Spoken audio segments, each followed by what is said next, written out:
হ্যাঁ, ভালো। এটা আজকে আপনাদেরকে দেখাবো বলে এই ভিডিওটা করলি। এটা কি বটে জানেন? অনেকে হয়তো জানেন, অনেকেই জানেন না। আমাদের পুরুলিয়ার গাঁ ঘরে আসতে গেলে এই সময়টাতে আপনারা এরকম গরু পাল দমে দেখতে পাবেন।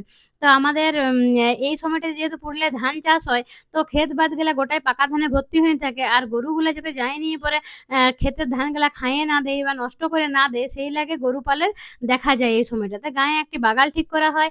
আর গাঁয়ে সবার ঘরে, ঘরে যত গরু আছে সবার গরুগুলাকে বাগালটা একটা মাঠে নিয়ে যায় নিয়ে চরায়। নিয়ে দেখাশোনা করে যেমন গরুগুলা ইধার-উধার ক্ষেত বাদে না নামিয়ে দেয়।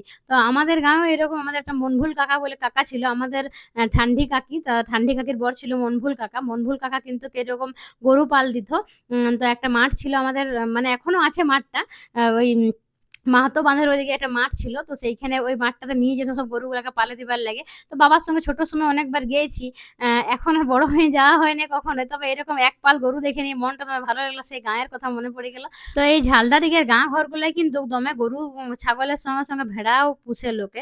তো ওইজন্য গরু পালের সঙ্গে কিন্তু বেশ কয়েকটা ভেড়াও আছে। আপনি যদি ভালো করে দেখেন তো বুঝতে পারবেন। গরু, ভেড়া, একটা দুটা ছাগলও মনে হয় ছিল। তবে ঝালদা দিকের গাঁ ঘরগুলায় ছাগলও দমে দমে দেখা যায় যে মানে লোকে ছাগলও দমে পুষে। আর একদম পাহাড়ের সামনের মানে রাস্তাটা দিয়ে যাচ্ছে এক পাল গরু।